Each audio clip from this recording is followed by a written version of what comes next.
Hola, ¿cómo están? Todas, todos. Estamos iniciando un nuevo programa en el live de Instagram y vamos a estar conversando en esta oportunidad con el periodista Freddy Stock. El periodista Freddy Stock, ustedes lo conocen, está hoy día al aire en radio y en la tele. Está al aire en la radio, en Razones Editoriales, en la USACH, y está en Stock disponible, mejor nombre de programa, en Vía X. Estamos esperando que se conecte, en un ratito va a estar con nosotros para conversar sobre medios de comunicación en pandemia, para hablar de música también, a propósito de que toca la guitarra porque tiene un grupo, Los Carrera. Le vamos a preguntar sobre eso, su pasión en la música. Me voy a poner los lentes para poder ver bien los saludos, nos están llegando. Hola, muchas gracias por los holas, ¿cómo están? Los corazones también, ahí los veo mejor. Bueno, de repente no me ponía los lentes y era más complicado.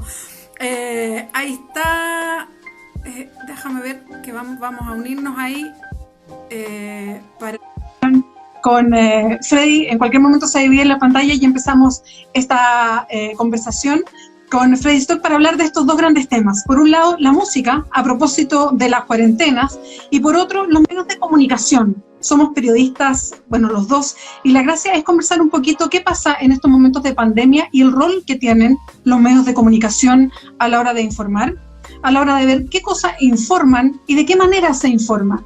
Ya los medios de comunicación estaban en un momento crítico a propósito de lo que estábamos viviendo después del 18 de octubre, y hoy día, con lo que está pasando y la pandemia, es más complejo todavía. Ahí está Freddy, ¿cómo estás? Hola, hola. Bien, aquí tengo problemas con mi internet. Sí, te escucho un poquito bajo. A lo mejor no sé si es que te puedes acercar. Yo suelo hablar bastante fuerte, pero a lo mejor te tienes que acercar un poquito más ahí, como si estuviéramos más cerquita. Ahí sí. Ahí, ¿cómo está? ¿Está bien ahí? Bien. Acostumbrándome a hacer como programas a distancia. Bueno, tú estás ya en los medios, así que ya te empezaste a curtir con esta forma, pero me parece interesante que la tomemos igual. Mi pregunta, ¿estás en cuarentenado a propósito de estas cuarentenas territoriales que hay en la región metropolitana? Sí, quedé justo en la frontera, así que a una cuadra mía no hay cuarentena y una cuadra para acá. Ya, perfecto. Frey, necesito que te acerques un poquito más al celular o que hables un poquito más fuerte porque te escucho, ahí te escucho mejor. Ahí te escucho mucho mejor. Déjame ver si le puedo. Ya, dale nomás. Si yo estaba diciendo que contigo, a propósito de lo que haces, ¿no? Periodista, para hablar sobre los medios de comunicación, que es un tema tan interesante, lo hemos tocado en otras oportunidades, pero también a propósito de la música y la cuarentena y cómo acompañarse en ciertos momentos, o cómo la música toma de repente un significado distinto, ¿no? Cómo acompañarse en estos momentos, o de repente cuando un disco, una canción o, no sé, un grupo musical te puede acompañar en momentos particulares de la vida. Así que de esas dos cosas vamos a estar conversando a propósito de estos momentos tan particulares de Chile, Freddy. Tú tocas la guitarra en el grupo Los Carrera. Sí, tenemos hace 2 años un grupo y tocamos guitarra, hacemos rock clásico. ¿Y desde cuándo que tocas música? Mira, empecé ya viejo, yo creo que hace como unos 5 años ya decidí tocar, porque siempre me había gustado mucho la música y me dedicaba como a estudiarla y cosas así, pero dije, bueno, tengo que alguna vez subirme al escenario y así que me puse a tomar clase, tocaba un poco la guitarra antes, pero nunca así de manera como ahora, ¿no? Que ya es más entre comillas, digo bien entre comillas. Ya, y o sea, ¿nunca tuviste el dilema, por ejemplo, entre el periodismo y la música?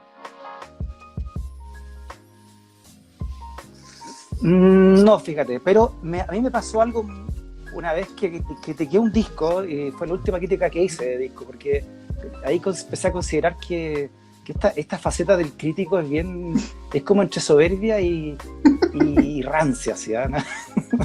Me acuerdo una vez que critiqué un disco de Los Tres, que Los Tres éramos re amigotes entre todos porque somos de la misma generación, entonces cuando Los Tres vinieron a El Ángel, no sé, pero cuando vinieron de Concepción, yo fui uno de los primeros que los entrevisté, cuando vino el Álvaro con la Regia Orquesta, y se formó una cuestión bien rica y generacional.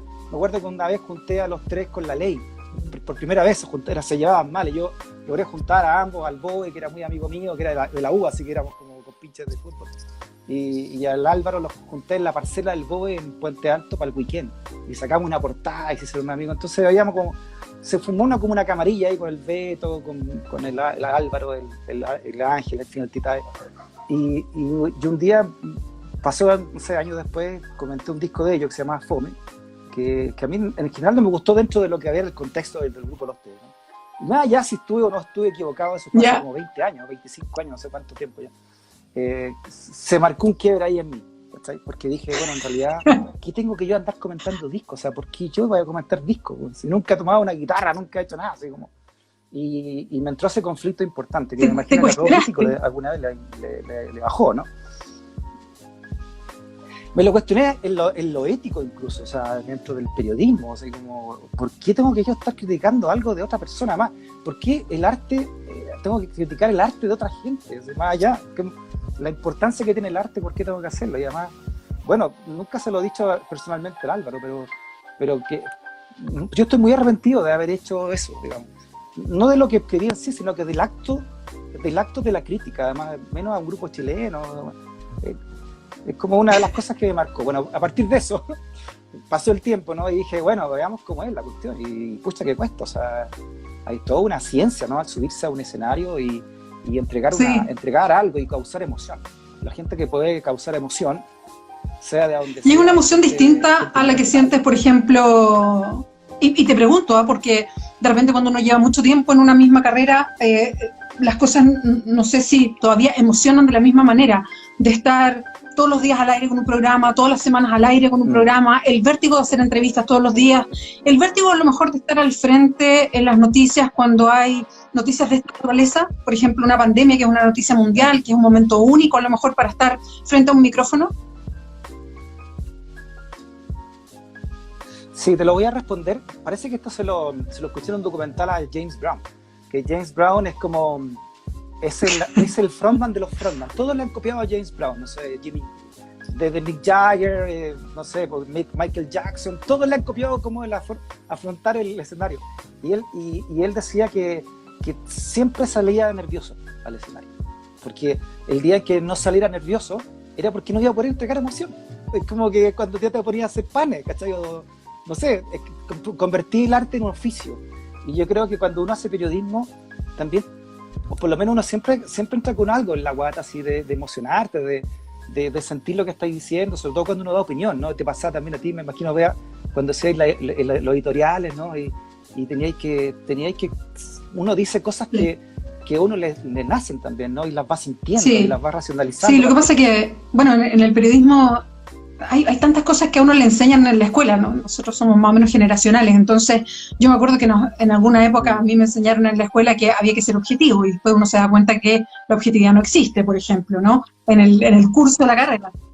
Pero y también te enseñan como una especie como de periodismo tan racional, cuando tú te das cuenta que esto es una pega que tiene mucha emoción también, porque tú estás como en parte con la emocionalidad también, hay que emocionarse con lo que pasa, si no, ¿qué sacas tú con estar contando lo que pasa afuera, ¿no?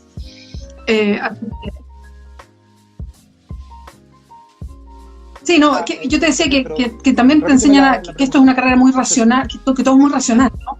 Y esto no, pues si no pones corazón en lo que estás haciendo, si no le pones la emoción de lo que pasa, no tiene ningún sentido tampoco. Yo creo que... Sí. Lo que pasa que...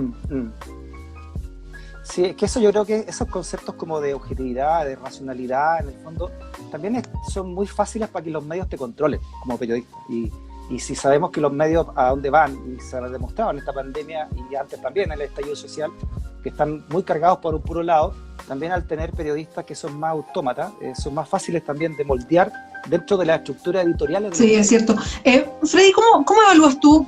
No quiero hablar de evaluación porque esto es como tan rimbombante, ¿no? Pero ¿cómo has visto los medios de comunicación o cuál es la responsabilidad hoy día que sienten los comunicadores, las personas que están hoy día en un medio de comunicación cuando hay una pandemia? Y lo planteo de antes, desde el 18 de octubre, yo hablo como del otro Chile, porque estábamos como en otro Chile y ahora estamos como en otro Chile.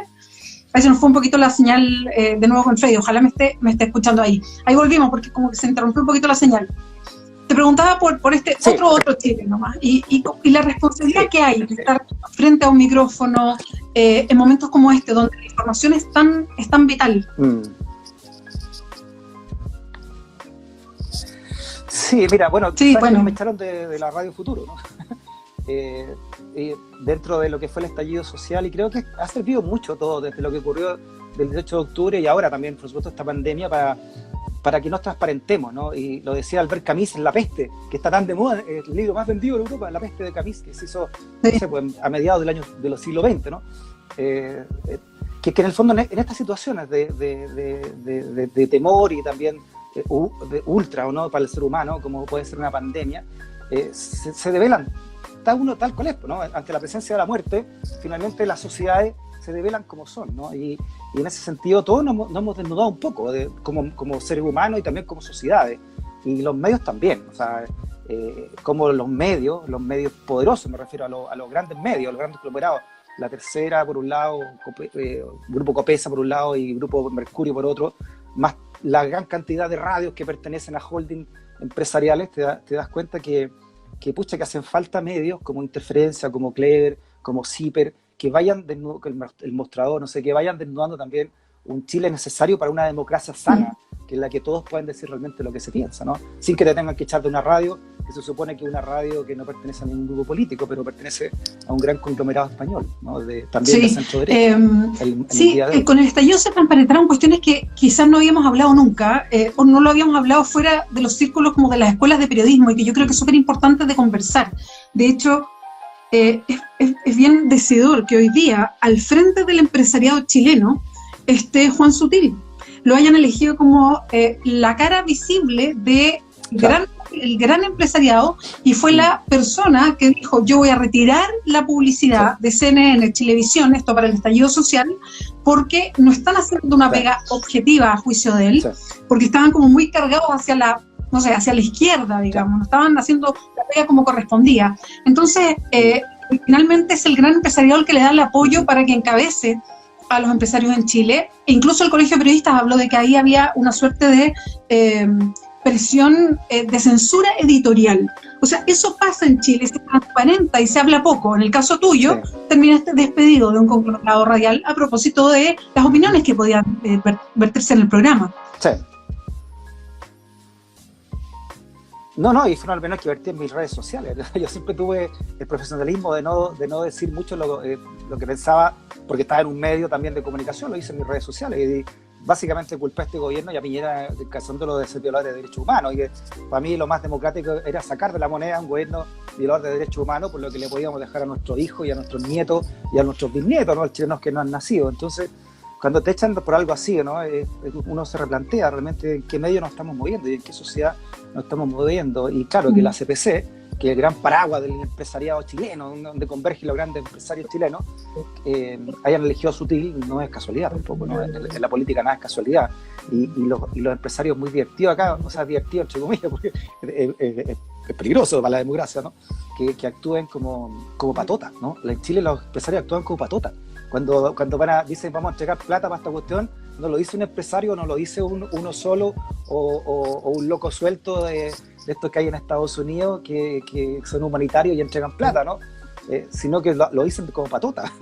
La CPC va a entregar plata y después por interferencia nos enteramos que se entregan plata entre ellos mismos, ¿no?, para las fundaciones que dependen donde ellos están en los directorios, ¿ah? Pero hacen toda esta puesta en escena y el gobierno ahora se junta con los empresarios. Ahora, esto ha sido así desde que llegó la democracia. Todos los presidentes de ahí muy para adelante le iban a rendir tributo a la ENADE, ¿no?, a los empresarios, pero no lo hacían en la CUT con los trabajadores. Entonces, estamos en un Chile que yo por suerte se ha desnudado, ¿sí? Ya basta, ¿no? Lo que ocurrió con la democracia cristiana la semana pasada también es bueno, positivo. Esto que después se supo, ¿no?, que lo dijo Mario del Borde, que la DC fue a pedirle ayuda a la derecha, después traicionó a la derecha porque traicionó a la izquierda, después no le resultó Nacha ahí. Es muy bueno que pase eso, ¿ya? Porque así ha sido siempre, ¿no?, la historia, y ya no hay... Pero a propósito de lo mismo... Pero a propósito de lo mismo... Veamos los medios pasos medio llenos. Todo este tiempo... Yo encuentro que tiene razón, hay hartos temas que se han ido desnudando, pero también a mí no me deja de llamar la atención que pese a todo lo que se ha conversado, a cómo los medios de comunicación también sufrieron del estallido, ¿no? Como tantas cosas estallaron, como estallaron sectores políticos, el mismo Frente Amplio sufrió un estallido propio, ¿no? Pero como estalló tanto de la institucionalidad también, en el propio estallido del 18 de octubre, los medios de comunicación también tuvieron su propio estallido, a propósito que la gente les pidió explicaciones si no estaban entregando las cosas tal como se veían. A mí me llama la atención la diferencia con que se cubre también la pandemia.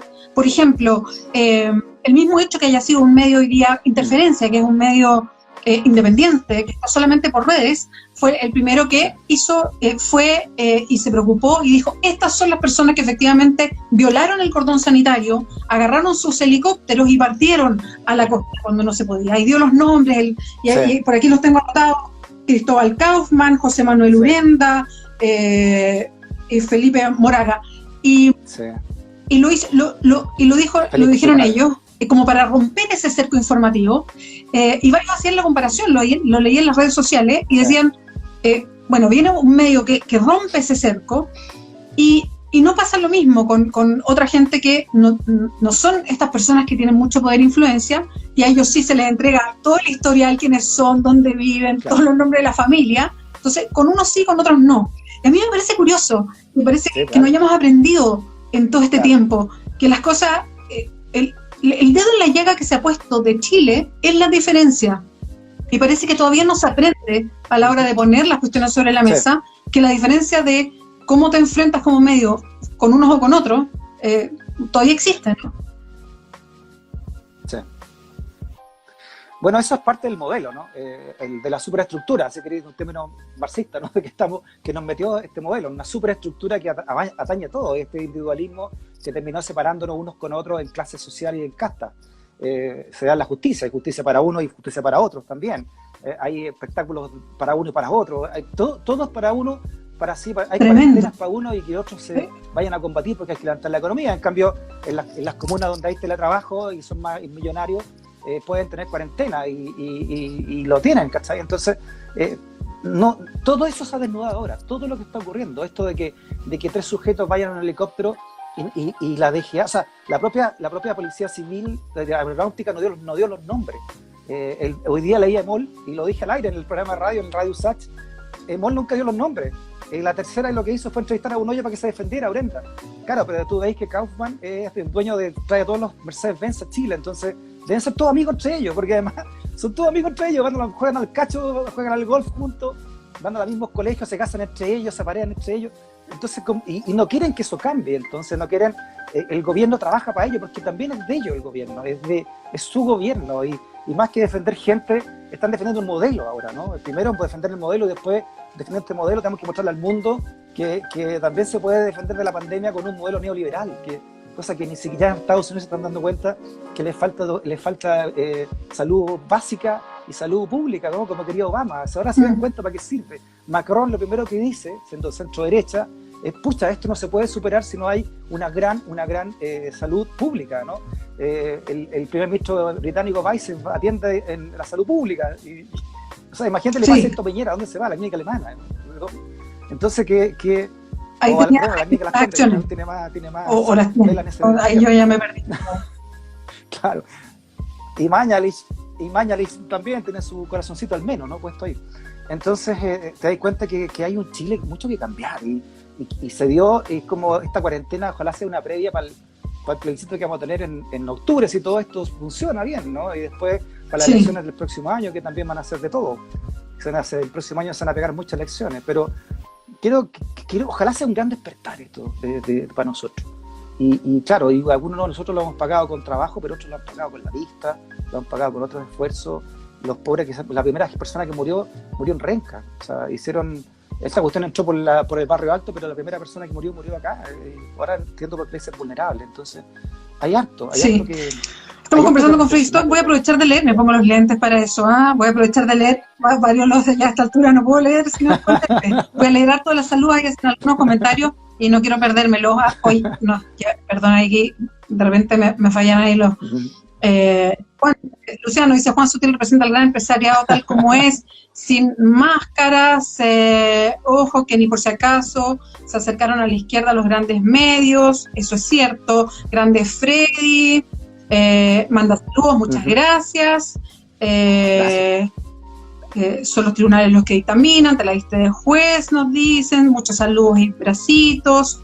Los medios mundiales es un mercado controlado, pero una cosa es eso y lo otro es la manipulación, por eso es importante pensar individualmente, objetiva y críticamente.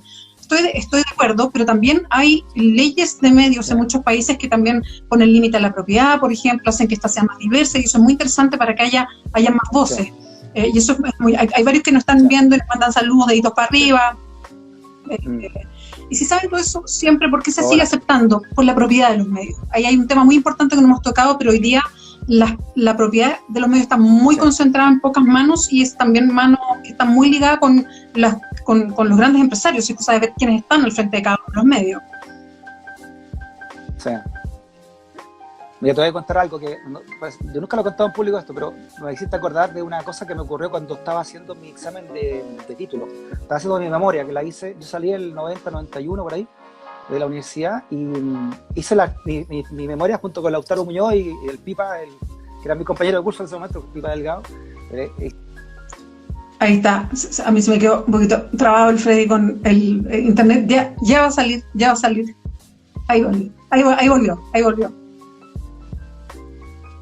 Le pusimos al Fuerte de Mapocho. Entonces, fuimos a entrevistar a Tironi, que en ese momento estaba trabajando como en la segundo piso de La Moneda, era como el encargado de comunicaciones. Estaba dentro de las mentes pensantes, ¿no? de la concertación al nacimiento de ella. Y Tironi ahí dice que la teoría está de que la mejor comunicación de un gobierno es la no comunicación, una cosa así, ¿no? Y ahí te das cuenta cómo es la concertación dejó morir a los medios de izquierda. O sea, yo me metí a hacer periodismo por la raíz CAUCE, cuando salí ya estaban todas quebradas, la CAPSE, la APSI, en fin, todas. Y la gran plata de la concertación se fue al Mercurio y La Tercera. Y hay un documental sobre eso, sobre el diario de Agustín, ¿no? Que habla de cómo la concertación lo único que quería, y también en el libro de Víctor Herrero, ¿no? Sobre la historia de Agustín de Borges, cómo querían estar bien con el Mercurio, cómo querían estar bien con la elite. Y en esa época la Copesa se lo compra a Sayé, al actual dueño de SMU, entre otras cosas, ¿no? Y de los bancos también, ¿no? O sea, y eso pasó siempre, ¿no? La concertación empezó a poner plata donde ellos querían, porque trabajaron para el statu quo. O sea, la concertación, en fin, lo que hizo fue una gran coalición del statu quo, amparada por esto de que no se podía hacer nada y que era todo en los medios lo posible, y que Pinochet y que no sé qué, ¿no? Pero si uno analiza hoy día a la gente de izquierda, ¿no? Que está en la concertación, en el fondo son grandes adalides del statu quo, que es todo lo contrario a lo que la Ahora, el tema del control de los medios de comunicación, de la propiedad de los medios de comunicación, de lo que esto provoca respecto a la información que circula, a la opinión, que hay varios opinando sobre este tema, porque es un tema bien delicado y que además no lo decía alguna vez una de las presidentas del Colegio de Periodistas, decía qué pena que nunca vamos a ver gente marchando por el libre acceso a la información en las calles, porque es un tema bien secundario con la importancia que tiene. ¿Crees que tendrá espacio a la hora del análisis para una nueva constitución? Que se abra espacio entre tantos otros temas, ¿no? O sea, debería. A lo que estamos en eso, uno dice, sí, es súper importante. ¿Se abrirá un espacio ahí? Bueno, ojalá lleguen periodistas también a esa instancia, ¿no? De armar una nueva constitución, o al menos tener mucho que decir. Pero también es labor nuestra de siempre decirle al ciudadano que tiene que aprender a leer los diarios, ¿no? Cuando uno lee el Mercurio, lee La Tercera, o lee Interferencia, o lee Aquí Ver, tiene que entender que cada uno hay una línea editorial detrás de eso, ¿no? Y que es válido que así sea, por eso estamos en democracia, pero aprender a leer eso. Cuando uno lee la Academia, uno tiene que saber qué es lo que es la Academia. Y por qué La Tercera y todos los diarios de esos tipos lo replican tanto, ¿no? Porque están creando realidad, que en el fondo la lucha del poder es crear la realidad y decir lo que es normal y anormal. Eso lo dicen los medios, y eso lo decía Foucault, ¿no? Como gran pensador. Entonces, creo que nuestro gran deber también como periodistas es que en esa Constitución el derecho a la libertad de expresión esté realmente puesto, ¿no? Y que se vele por eso. Nosotros, cuando entregamos una concesión como Estado a un canal de televisión, a una radio, tenemos que exigirle a esa radio que no eche periodistas por lo que piensan, porque esa concesión por donde va la radio es de todos los chilenos. ¿no? O sea, a mí no me echaron de una radio de la Futuro, me echaron de 11 radios. En la ADN. Tú también trabajaste en el grupo, este grupo empresarial que tiene 11 radios, donde la ADN es parte de ello. Entonces, ¿cómo puede ser que... O sea, te echan de una, pero te echan como del, no sé, será el 45 o 50% del mercado laboral de las radios. Exacto, o sea, a mí me tildan, no sé, de bolchevique en 4 grupos empresariales. No tengo radio donde trabajar. Sí, no, totalmente que es lo que pasa ahora, no sé. Porque las radios están en manos de Betia, están en manos de Lucich, están en manos de CMU, no sé, están de la Cámara China de la Construcción y de este grupo que antes era Prisa, que era un grupo de gente que es de centro derecha, entonces, o de derecha, entonces, y que pueden echar a alguien porque ponen un tuit que no le gusta a este presidente porque es un violador de derechos humanos. Pero claro, ese grupo tiene también negocios con el Estado, porque tiene un grupo Santillana que le vende los textos escolares al gobierno de turno. Entonces imagínate, y ahí muere la libertad de expresión. Entonces uno se pregunta, bueno, ¿cuánta libertad de expresión hay en Chile hoy? Si en el fondo dependemos de los que ponen el billete, o del señor Sutil se enoja y saca los billetes de un canal de televisión. ¿Cuál es el control de las lucas a propósito de quién pone la publicidad? Que hoy día eso mantiene a los medios de comunicación, y creo que ahí puso un tema muy importante a propósito de toda esta discusión que tenemos, que ya vamos a volver a ella, Freddy. Te quería llevar un poquito a la música ahora, y te quería preguntar con qué discos te has acompañado a propósito de esta cuarentena territorial con la que partimos conversando cuando empezamos el programa. Ya, ¿qué pasa? Bueno. Que escuchaba harto Víctor Jara en este tiempo, porque estoy haciendo la biografía de Víctor Jara. He estado metido en eso un año, por lo menos un año y medio, haciendo la biografía de Víctor Jara, y ahora aproveché la cuarentena para hacerla, ¿no? Porque caché que mucha gente cuando hubo la peste negra aprovechó de hacer cosas, y bueno, sin ser mucho como ellos, pero es que las cuarentenas te dan esa oportunidad porque te dan mucho tiempo de reflexión. Pero si tú me decís, elígete un disco, yo creo que es un gran momento para escuchar mucho rock psicodélico, ¿no? Altura Machu Picchu, ponte tú, releer Pink Floyd. Yo te recomiendo mucho Led Zeppelin en BBC, en la BBC, las sesiones de la BBC, están todas en Spotify o en iTunes, está todo. Yo creo que eso hizo a los clásicos, como recuperar los clásicos, que es una buena instancia. Escucha, ¿sabes? Que yo siempre comento esto y siempre me dicen, oye, no, pero no puede ser, digamos, pero yo siempre me he considerado poco musical. O sea, como que soy ¿en serio? Muy mala para explorar musicalmente. Yo como que hay algo que me gusta y no me gusta tantas cosas, y como que soy pegada, escucho todo el rato lo mismo. Ya. Y vuelvo siempre a los mismos 4 discos que... ¿Qué te gusta? Porque tú, yo soy fanática de los 3 y Fome es uno de mis discos favoritos. ¿Qué estás escuchando? ¿Verdad? Algo nos unía ahí en esa conversación. De verdad. De hecho, fue el último concierto que fui, que lo presentaron a principios del año pasado. Pero lo escucho mucho, o sea, me gusta mucho saberme todas las canciones, como saber lo que viene, y me fijo en cosas distintas cada vez que lo escucho, y escucho siempre lo mismo. Sí. Me cuesta, soy mala para explorar, y me gustan además en estados de ánimo. Entonces busco esas canciones que uno va asociando con ciertos estados de ánimo. Sí, claro. Entonces, y además la música tiene una cuestión como la memoria emotiva musical. ¿Te has dado cuenta? ¿Ah? ¿Te has dado cuenta que siempre hay una canción? Sí, claro. No, que siempre hay una canción. Bueno, eso. Cuando te pasa algo, alguien ya hizo una canción. Pero además las canciones que son de la biografía de uno, como que de la lista de Spotify, digamos, están en la memoria emotiva. O sea, las canciones te llevan a un momento de la vida, ¿cachai? Que de repente tú quieres como que traer de vuelta. A mí me pasa mucho eso también. Claro. Y me gusta, y de repente me encuentro, sobre todo en estos momentos en que uno de repente se pone más nostálgica, como sonriendo, recordando ciertos momentos específicos que te trae una canción. Eso yo lo encuentro que es espectacular, y que creo que solo la música, algunas películas lo logran de ciertas maneras. Sí, te tocan así fibras importantes. Cómo te va marcando la música, y te permite rememorar eso, ¿no? Y también entender por qué son clásicos algunos, el sentido de lo clásico, de lo que no pasa de moda, eso también es muy rico. A ver, dale, mira, acá dice alguien que Electric Light Orchestra, y otro dice Jefferson Airplane, dijo uno, Jefferson Airplane es un gran grupo y una vocalista muy importante, Grace Slick, que era muy bella además ella. El Festival de Gusto fue una gran actuación allá, Jefferson Airplane. Qué bueno. A mí, yo nací viejo. A mí Mi música principal es del año 60 hasta el 75, más o menos. Ese es como mi tronco. 60, 75. Ah, sí, Ahí. ya, ahí es como te quedaste. Y eres bueno para explorar, Sí, para buscar claro. cosas nuevas, explorar cosas Ahí me quedé nuevas. Sí. ¿Sabes qué pasa? Que cuando uno, no me acuerdo quién le escuché esto, si lo leí ya a esta altura, pero que cuando uno se convierte ya en un amante de la música de catálogo, es porque ya estáis viejo.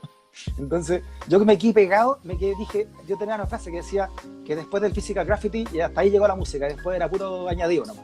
Physical Graffiti es un disco doble de Led Zeppelin, que es como el disco madre así de los discos dobles.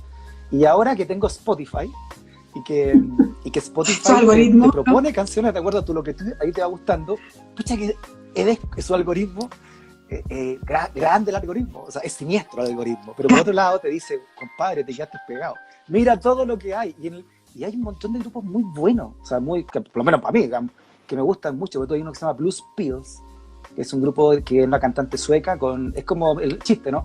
Hay un guitarrista francés, hay 2 estadounidenses y una sueca. Y Blues Pills es una gran banda. Bueno, Rival Sons, que han venido para acá y también son muy buenos. Entonces, he logrado ya ahora viejo también abrir más la mente y recibir a esa gente que tienen menos de 30 o menos de 40, 35 años y está haciendo buena música, ¿no? Pero ¿Y te concentras con la música? Gusta, obviamente. O sea, por ejemplo, estás haciendo otra pega y te concentras en la música o tienes que apartar eso como Sí. una cosa.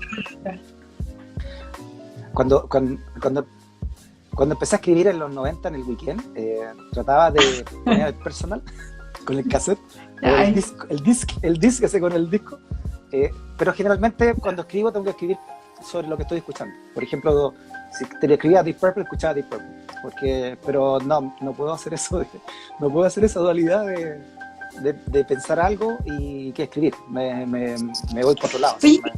Me desconcentro entero, ¿no? Sí, no Creo sé. que es muy propio de los hombres también. Pero uno se va entrenando, Como uno se va hablar de entrenando. Con la concentración. radio yo siempre digo, tengo pistas de audio en la cabeza. Yo soy capaz de cortar como audio en la cabeza con la costumbre de la radio, de los fonos en la radio, de como cortar pistas de audio, así como eliminar un ruido que me molesta o eliminar, eso para mí como... Ya, pero es que tú tenías formación radial como periodista y eso Sí, te abre otro mundo, yo creo, ¿no? totalmente. Yo siempre digo, por ejemplo, yo tengo formación yo no más sé de periodismo escribir. escrito. A propósito, Claro. que siempre hice periodismo más hablado, ¿no? Uno va perdiendo la técnica del escribir, entonces me pasa que uno termina escribiendo como habla y no escribiendo para ser leída, que es otra cosa, es otra técnica. Es muy... ¿Sabéis lo que yo valoro harto de los periodistas radiales como tú? Que yo digo, ¡ay, los capos! Si yo nunca lo voy a poder hacer, ya no lo hice. Ah, sí. Trabajar con delay. Sí.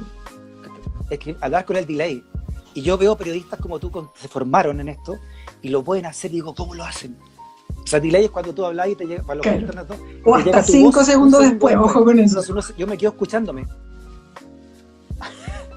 Y hay periodistas que van así y no le pasa nada con el delay. Mira, es una maravilla. Uno se acostumbra, uno se acostumbra a todo.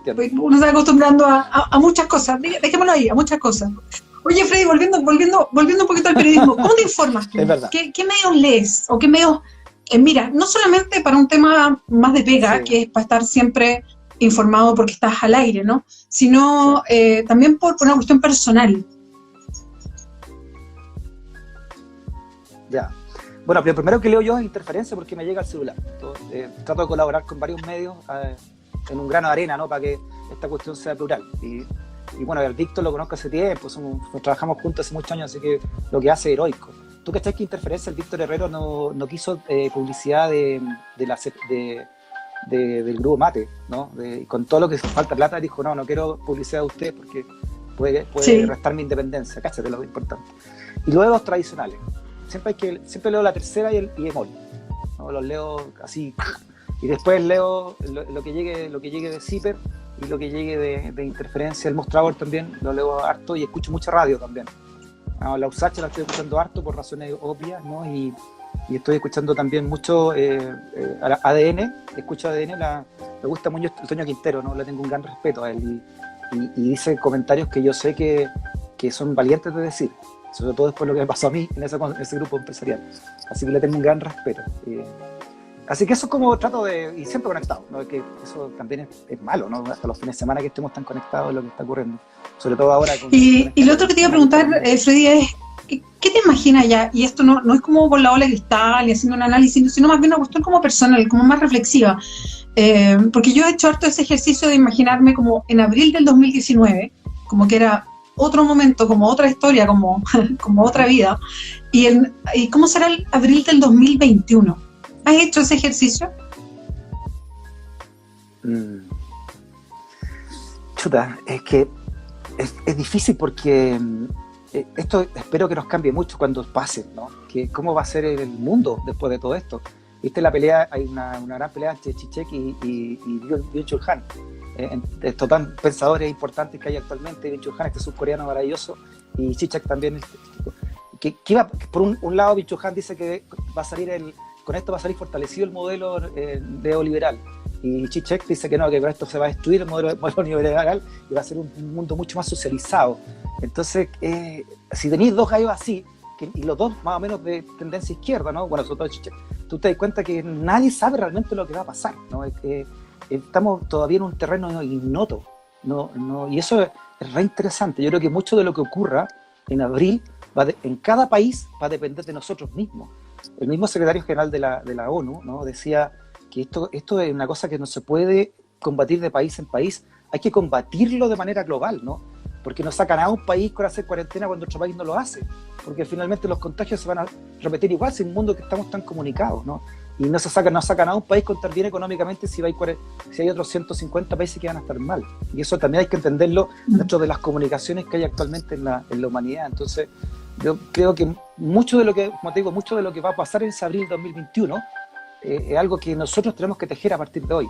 Y partiendo por casa, no partiendo por Chile, de cómo vamos a votar ese octubre cuando votemos y cómo va a quedar definida también esa asamblea constituyente que espero que logremos también, que se vote a favor y que logremos tener una asamblea constituyente progresista y de un país mucho más ecuánime que tenemos hoy día, ¿no? Ya, Freddy, estamos terminando, te voy a dejar en paz para que sigas haciendo todas las pegas, te concentres, te informes, en fin, te diviertas. Dos cosas, solo para cerrar, a propósito de las cuarentenas territoriales y las personas que pueden hacer efectivamente cuarentena de estos momentos tan especiales. ¿Qué para ti ha sido lo mejor de la cuarentena y qué ha sido lo peor? Bueno, lo mejor es el momento de reflexión, ¿no? De encontrarse con uno, de tener tiempo, de ver a la familia, los que pueden verla también, sobre todo, y tomar distancia también del mundo que estáis llevando, ¿no? Del mundo que te estaba llevando también, ¿no? Como diría Mafalda, para en el mundo que me quiero bajar, porque esta pandemia también nos desnudó, ¿no?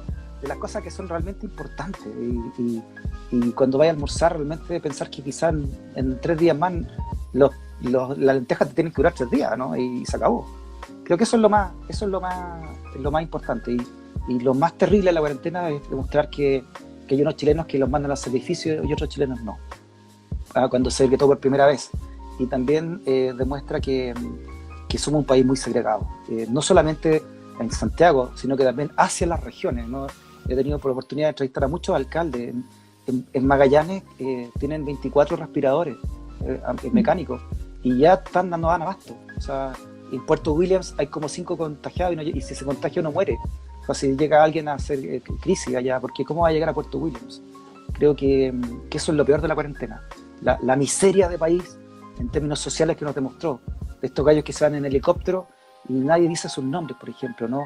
O de cómo tenemos un gobierno que está más preocupado de defender el modelo que a su gente.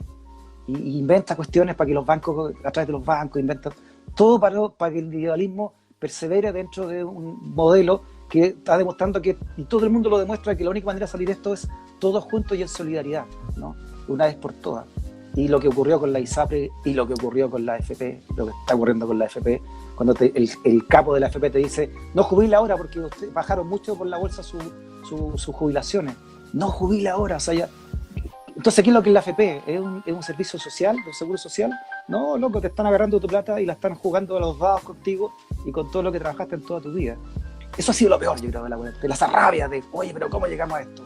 Y no solamente la derecha llegó a esto, sino que mucha gente que se decía de izquierda, ¿no? Y que no le importó ni siquiera sus muertos y sus caídos, ¿no? Así que trabajó para un modelo, que feliz trabajó para el modelo porque muchos de ellos terminaron en directorios también de estas propias empresas. Entonces, creo que eso ha sido lo peor, esa rabia, pero lo mejor tiendo a pensar siempre que es el vaso medio lleno. Y que Freddy Stock, muchas gracias, un beso, te vamos a estar escuchando y te vamos a estar viendo también.